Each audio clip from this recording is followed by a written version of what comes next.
Panorama group, जो सोचता है वो करता है। नमस्कार, मैं विकास सिंह और आप देख रहे हैं भारत लाइव। बाबा से जानिए, सीट शेयरिंग होने के बाद भी कांग्रेस जो है अपने उम्मीदवारों को फाइनल क्यों नहीं कर पा रही है?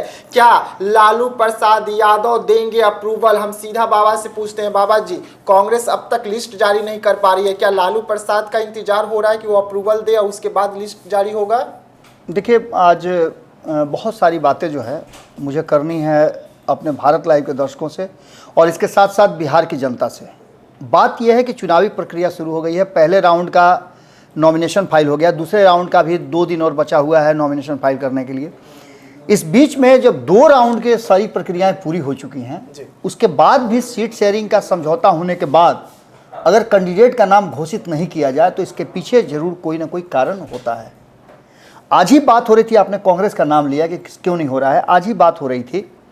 तो कांग्रेस के एक बड़े नेता हैं, उन्होंने 2 दिन पहले तो इस्तीफा दिया ही दिया। इसके साथ साथ आशीष नाथ तिवारी ने इस्तीफा दिया है, जिनसे स्नेहा की बातचीत हो रही थी, मैंने भी सुना। उन्होंने जो बातें बताई वो बात मैं पिछली लगभग 1 साल से ये बात कह रहा हूँ।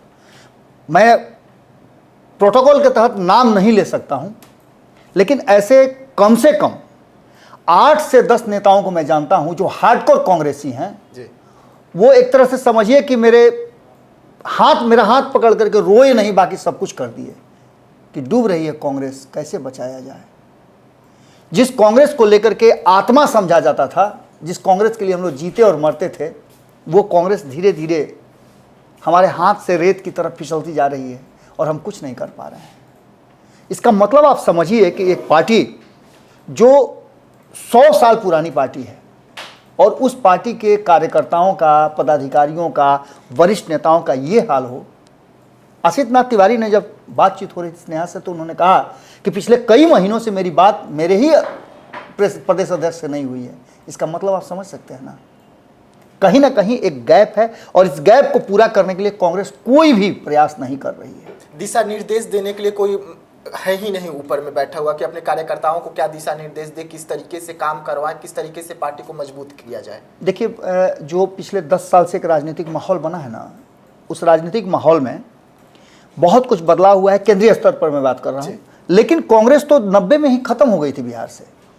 90 में जब लालू प्रसाद का पदार्पण हुआ, तभी कांग्रेस ने एक तरह समझिए कि अपना दम तोड़ना शुरू कर दिया था, वो वेंटिलेटर पर चली गई थी। लेकिन अंततः आप कभी कभी सुने होंगे ना कि हॉस्पिटल में क्या होता है, मरीज मर जाता है, डॉक्टर को रखा जाता है वेंटिलेटर पर रख करके और 2 दिन 3 दिन तक बनते रहता है पैसा। बिल्कुल उसी अंदाज में चला। नहीं तो आप एक बात समझिए ना, 2019 में जो परिस्थितियां थी, कांग्रेस को मात्र 9 सीट मिली थी। 19 सीट पर लड़ करके राष्ट्रीय जनता दल 0 पर बोल्ड हो गई और कैप्टन बार बार उसी को आप बना रहे हैं। बिल्कुल उस खिलाड़ी पर आपका कोई ध्यान ही नहीं है जो आपकी टीम का प्रतिष्ठा बचाया। ठीक है, कांग्रेस ने 2020 के चुनाव में बेहतर प्रदर्शन नहीं किया, लेकिन 2019 में अगर महागठबंधन की लाज बची तो कांग्रेस ने 1 सीट जीत करके बचाया। और इस बार भी संभावना व्यक्त की जा रही है कि कांग्रेस का प्रदर्शन अच्छा हो सकता है। लेकिन 2 बातें चल रही हैं। एक तो ये चल रहा है कि इंडिया गठबंधन के तहत कहीं ऐसा तो नहीं भारतीय जनता पार्टी नीतीश कुमार को संकुचित करके उनकी पूरी पार्टी पर अपना आधिपत्य जमाना चाहती है, ये चर्चा चल रही है। और दूसरी चर्चा ये चल रही है कि क्या इस चुनाव के बाद कांग्रेस का अस्तित्व मिट जाएगा। जो भगदड़ मची हुई है उससे तो लगभग यही लगता है। बात आप कर रहे थे सीट शेयरिंग के और कैंडिडेट के नाम के, तो ये निश्चित रूप से लग रहा है कि कैंडिडेटों का नाम जो है अनाउंस करने में लालू प्रसाद और तेजस्वी यादव की भूमिका बड़ी है। यानी लालू परिवार का दबदबा बहुत ज़्यादा है। बिना लालू के अप्रूवल के कांग्रेस अपने कैंडिडेट का घोषणा नहीं कर सकती है। अगर ऐसा नहीं होता तो फिर पप्पू यादव आज सिंबल लेकर के और पूर्णिया में चुनाव लड़ते होते। पूर्णिया में नहीं लड़ते होते तो उनको कहीं से चुनाव लड़ाया, पटना साहिब से चुनाव लड़ाया जाता, लेकिन उनको चुनाव लड़ाया जाता।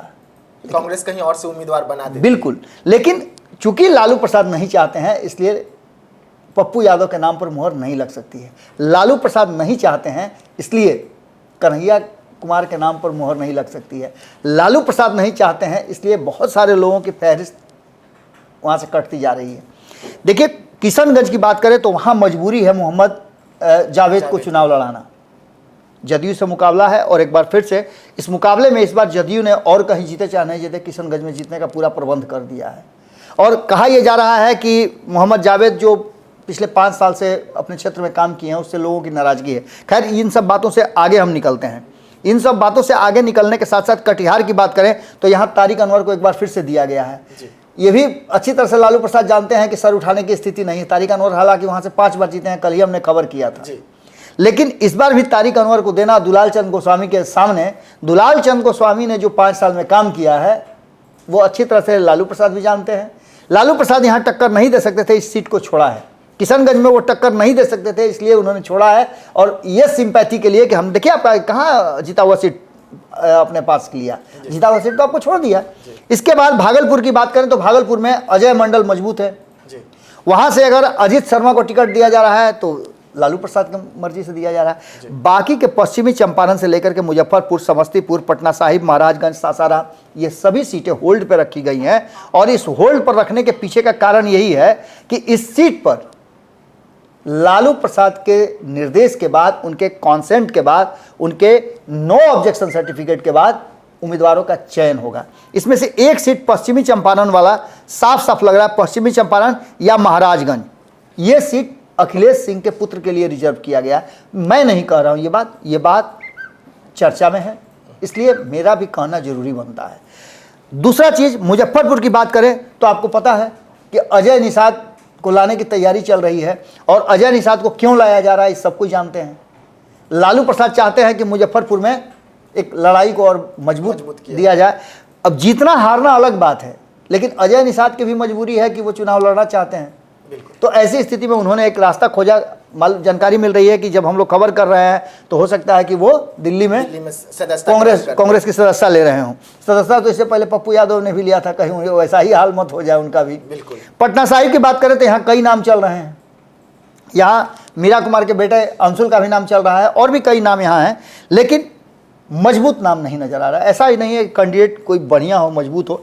ये सीट अगर पटना साहिब राष्ट्रीय जनता दल अपने पास रखती तो कड़ी लड़ाई दे सकती थी। यहाँ की यादव और मुस्लिमों की संख्या इतनी है कि वो उसको इन्फ्लुएंस किया जा सकता है। कुशवाहा समाज की इतनी है तो एक उम्मीदवार मजबूत दिया जा सकता था। बाकी बात सासाराम की करें तो यहाँ भी उम्मीदवार खोजा जा रहा है। और जब लालू प्रसाद ओके कर देंगे तो 3 के बाद बाकी के 6 बचे हुए जो सीट हैं उस पर भी उम्मीदवार फाइनल हो जाएगा। एक एक करके उम्मीदवार के नाम आ रहे हैं। हालांकि जनता दल के तरफ से भी, राष्ट्रीय जनता दल की तरफ से भी सभी उम्मीदवारों की घोषणा नहीं की गई है। लेकिन एक बात ये मान के चलिए आप कि फाइनल कॉन्सेंट जैसा कि चर्चा है और जो बातें चल रही है उसमें लालू प्रसाद की अहम भूमिका होगी।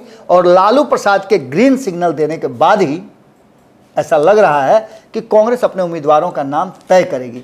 यही बात आशीष नाथ तिवारी ने मेरे साथ भी बातचीत के दौरान कहा और उन्होंने साफ कहा, चूंकि एक मजबूत कहा जाए तो प्रवक्ता अपनी पार्टी के रहे हैं और चीज़ों को अच्छी तरह से जानते हैं। इसके अलावा मैं बताया ना कि मैं दर्जनों ऐसे नेताओं से मिल चुका हूं जो कांग्रेस की वर्तमान स्थिति से काफ़ी दुखी हैं, द्रविड़ हैं और साथ ही साथ नाराजगी भी उनकी चरम सीमा पर है। अब देखना दिलचस्प होगा कि 2024 के बाद कहा जा रहा है कि कांग्रेस की स्थिति और खराब होने वाली है। क्या होता है ये तो चुनाव के बाद पता चलेगा। जी हाँ, तो बाबा आपको समझा रहे थे कि सीट शेयरिंग तो हो गया, सीटों का बंटवारा भी महागठबंधन में हो गया, लेकिन आखिरकार वहां से कांग्रेस जो है अपने उम्मीदवारों को क्यों नहीं उतार पा रही है। आखिरकार कांग्रेस को क्या वजह है कि वो अपना लिस्ट फाइनल नहीं कर पा रही है। और अब सवाल उठ रहा है कि जब तक लालू प्रसाद यादव यानी कि आरजेडी सुप्रीमो लालू प्रसाद यादव जब तक ग्रीन सिग्नल नहीं देते हैं तब तक जो कांग्रेस है लिस्ट जारी नहीं कर सकती। यानी कि साफ जाहिर है कि कांग्रेस बिहार में जो है अब लालू प्रसाद यादव के आशीर्वाद से ही चल सकता है, वरना कांग्रेस का अस्तित्व जो है बिहार में अब इतना ही बचा हुआ है कि वो महागठबंधन में है। बाबा आपको एक एक सीट की जानकारी दे रहे थे, तो ऐसे तमाम खबरों के लिए आप बने रहिएगा भारत लाइव के साथ। दीजिएगा इजाजत, धन्यवाद। पनोरमा ग्रुप, जो सोचता है वो करता है। अगर ये वीडियो पसंद आई और वह बिहार के राजनीति और बिहारियत से सरोकार रखेनी तो सब्सक्राइब बटन दबा के चैनल के सब्सक्राइब कर ली। ओजे एगो घंटी बा, ओकरा बटन दबा देला से कुल सटीक और मारक खबर रुआ मुफ्त में मिल जाई। अगर रुआ पत्रकारिता के हमनी के नया प्रयोग में सहयोग कर चाहतानी तो ज्वाइन बटन दबा दी। पेटीएम नंबर नोट कर ली 9386 816-700। धन्यवाद।